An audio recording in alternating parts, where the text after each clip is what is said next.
né? Teve um outro camarada que também saiu de Salvador, né? Dia de trabalho, chegou aqui, ainda arrumou coisa para fazer, né? E veio prestigiar, também jovem, né? Que já se destaca, né? Naquilo que faz, tanto é que jovem, tão jovem quanto nós aqui, tá?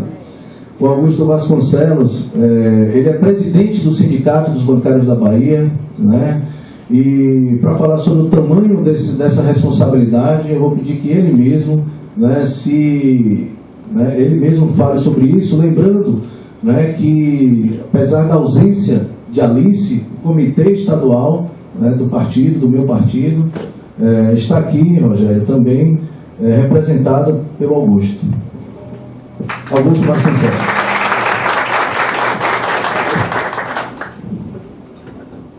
Olá pessoal, boa noite para todo mundo.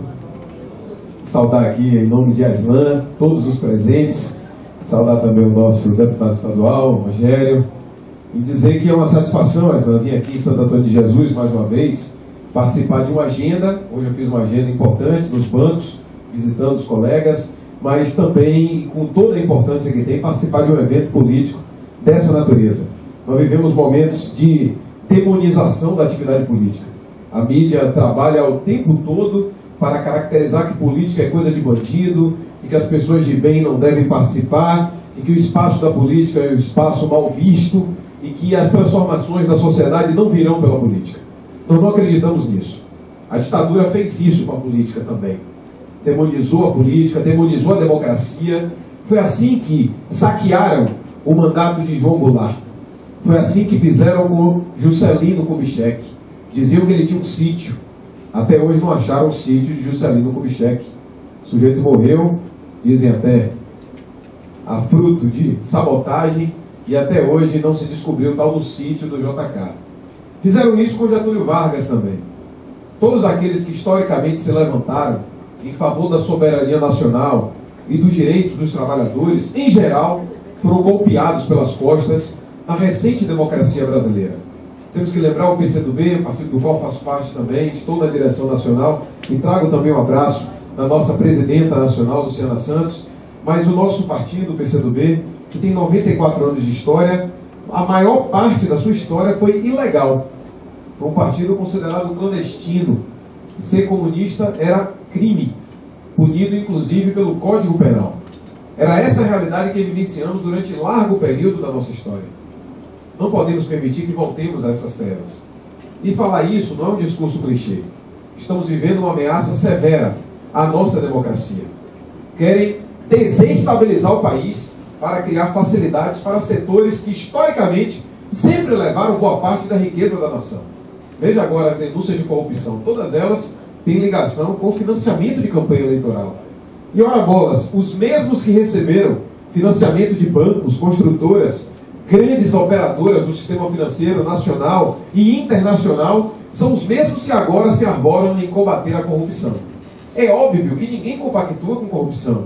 Temos que enfrentar, temos que combater, aliás, a corrupção no nosso dia a dia, para garantir que as pessoas possam ter uma relação mais honesta com os demais.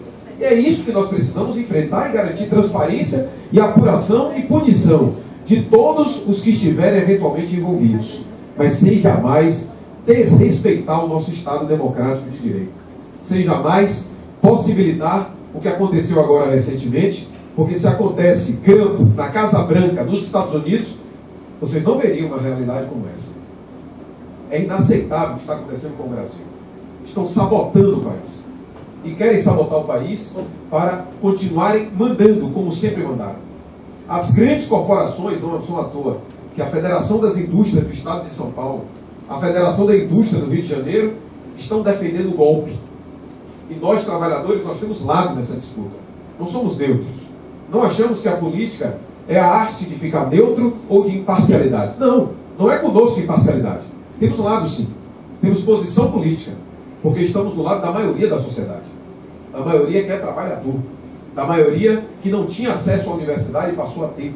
Da maioria que não tinha água e que no semiárido baiano boa parte das casas hoje tem água. Da maioria que não tinha eletrificação rural. Da maioria que não tinha possibilidade de viajar por este país. É essa turma que nós defendemos. E temos clareza que do nosso lado da margem tem erros e tem equívocos, e nós precisamos combater. Eu estive com a presidenta Dilma, você deve ter visto, saiu na imprensa, e pude falar a ela, não foi ninguém que me disse, das críticas que tínhamos ao seu governo do que tange a política econômica. Porque ela manteve os fundamentos de boa parte da política econômica que foi derrotada nas urnas. A política econômica implementada pelo governo hoje, em grande medida, é idêntica ao programa derrotado no ano passado, quer dizer, em 2014. E este programa derrotado passou sorrateiramente para dentro do governo. E nós não aceitamos isso. E fazemos a crítica. Mas não é porque criticamos a política econômica do governo que vamos jogar a água suja e a criança pela janela. Temos que preservar o nosso bem maior, que é a possibilidade da democracia. Houve uma eleição. Não há crime algum em que a Dilma seja acusada. Depor a Dilma, neste momento, para favorecer a assunção ao poder de Michel Temer, do PMDB e dos seus atuais apoiadores, como o PSDB e demais partidos, é fazer o jogo da Rede Globo de televisão. E não estamos desse lado. Não estamos do lado do Eduardo Cunha, não estamos do lado do Bolsonaro, não estamos do lado do Marco Feliciano. O nosso lado é outro. E temos que ter clareza e coragem para fazer esse enfrentamento, porque é um massacre midiático tremendo. Enquanto nós falamos aqui para 40, 50, 60 pessoas, a Rede Globo está falando para 50 milhões. Que bom que as vozes da Globo não são mais aquelas que tinham tanta força no passado, quanto aquelas que implementaram a ditadura militar, que teve seu apoio desde a origem. Por isso que para nós, trabalhadores, está aqui meu camarada da construção civil, que sabe que no dia a dia nosso, no banco, na fábrica, no comércio, na aula, na faculdade, eu também sou professor da universidade, e tem uma clareza de que em cada momento que nós fazemos o diálogo com as pessoas, é um momento também de buscar elevar o nível da política. Por isso que eu vim de Salvador para trazer o nosso apoio a esta pessoa que para mim não é só um camarada, mas é uma pessoa que eu admiro, que tem a consideração de um grande profissional e que tem essa amizade que a gente foi construindo ao longo do tempo, que vai se fortalecer com o passar dos anos, mas que tem um propósito.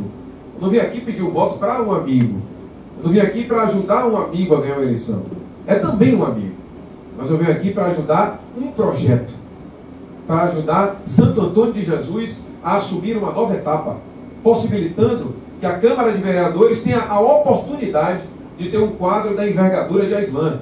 A envergadura não é física não, mas da envergadura intelectual e do compromisso com a honestidade, mas principalmente com a clareza de propósitos. Tão carente que nós estamos hoje em nossa política, onde políticos mudam de partido a cada tempo, onde o partido político do qual você pertence é irrelevante. Você veste uma camisa, parece jogador de futebol, né? Aí o Chiesa, vou mostrar, né? Mas parece jogador de futebol, veste a camisa de um time no ano, no outro no ano. Não é isso a Aislan. A Aislan que tem uma história ligada ao PCdoB, ligada a uma trajetória política. Eu também, Aislan, entrei no PCdoB na universidade. Eu entrei com 16 anos. Eu tenho 34, tenho 18 anos de PCdoB, foi o meu único partido e tenho muito orgulho disso. Claro que hoje eu estou na presidência do Sindicato dos Bancários. Aqui eu não falo como presidente do sindicato, falo como cidadão que tem opinião política, que tem visão e principalmente compromisso com a classe que é a maior parte da sociedade, da qual eu, meus camaradas aqui dos demais sindicatos, de outras associações, representam. Não é à toa que tentam criminalizar a atividade política, tentam criminalizar os sindicatos, tentam criminalizar o MST, o movimento dos sem-teto, mas só conhece o que é o MST, o que é o movimento estudantil, o que é o movimento sindical, quem participa, quem vivencia essa realidade, quem dispõe de parte do seu tempo em nome de causas cada vez mais coletivas. E é isso que nos impulsiona a trazer o nosso apoio à Aislan, na confiança de que Santo Antônio de Jesus merece, aí não é ele que merece ganhar a eleição, eu acho que a cidade merece ter a Aislan como vereador dessa cidade, para que nós possamos não só ter uma voz para apresentar nossas opiniões na Câmara, mas para ter uma trincheira, para nos ajudar a organizar e colocar a luta em outro patamar. Não podemos interditar a agenda política do país com o único tema da corrupção. A corrupção tem que ser combatida e enfrentada. Nós não queremos discutir os projetos. Qual é o projeto que o Temer tem para a educação brasileira? Está em debate isso aí?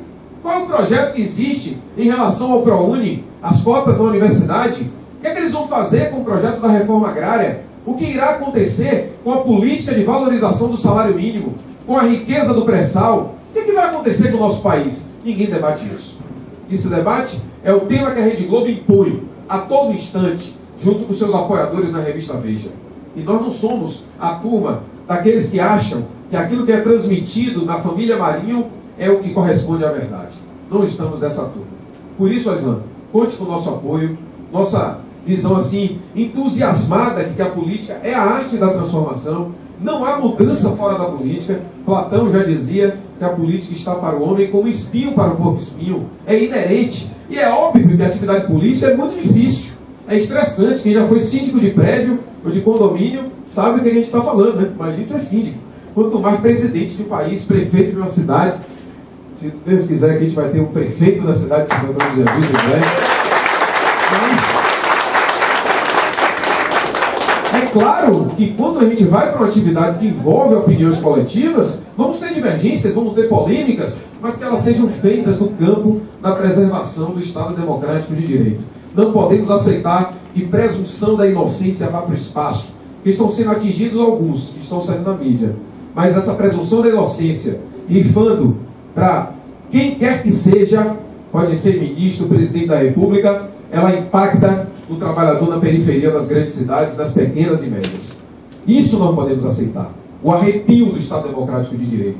Por isso a defesa nossa não é a defesa de um governo ou de um partido político.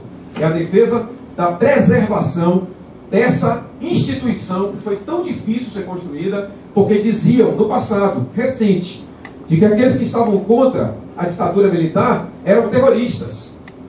A revista Veja publicou foto de supostos terroristas e denunciando as pessoas para que elas indicassem onde estavam estas pessoas. E onde é que estavam essas pessoas? Estavam na trincheira da defesa da democracia. Então não é sempre fácil defender democracia. Defender democracia no Estado democrático é fácil. Mas defender democracia no Estado de exceção é muito difícil. E nós não podemos pagar para ver isso acontecer. Por isso que a batalha agora, ela se coloca para nós, cidadãos brasileiros, como uma batalha de grandes proporções. Há grandes corporações com interesses no Brasil. Estas grandes corporações, parte delas são os patrões que eu enfrento lá no sindicato. Quando a gente senta para negociar, Rogério, na mesa, na Avenida Paulista, a mesa de negociação, aí a gente senta de um lado, aí do outro lado senta boa parte do PIB nacional. Aí você senta de um lado, está lá o cara, dirigente nacional, o presidente do Bradesco, do outro lado da mesa. Aí você olha para o site do Tribunal Superior Eleitoral e você vê que o Bradesco Seguros doou legalmente 250 mil só para a campanha do Eduardo Cunha. Fora o que pode existir e não foi declarado. Aí você vai entender que a dimensão da batalha tem a ver com os interesses das grandes corporações que estão em jogo nesse país. E nós não podemos fazer um papel de inocente útil. Nós temos lado, temos convicções, nós precisamos elevar o nível de consciência da sociedade para mostrar que a Rede Globo não vai nos manipular e apresentar a nossa visão. E a candidatura de Aslan, ela se coloca nesse polo de resistência. Não é a candidatura dos grandes grupos econômicos. Não é a candidatura daqueles que historicamente concentraram a terra neste país. Não é a candidatura daqueles que têm ligação com os que mais oprimem na sociedade brasileira. Não é a candidatura dos racistas, dos homofóbicos, daqueles que criminalizam a atividade política. Não é. Definitivamente não é. É a candidatura do outro lado. É a candidatura da esperança, dos que acreditam na política com mãos limpas, da política feita no diálogo, na construção coletiva, que é difícil, mas é aquilo que nos dá fortaleza. Por isso, Aslan, conte com o nosso irrestrito apoio. Vou vir aqui para pedir voto, vou vir aqui para fazer campanha e quero ajudar na organização desta que é uma candidatura não sua, mas de todos nós, que seremos a Aslan, cada um de nós, pedindo voto não para uma pessoa, mas para um projeto.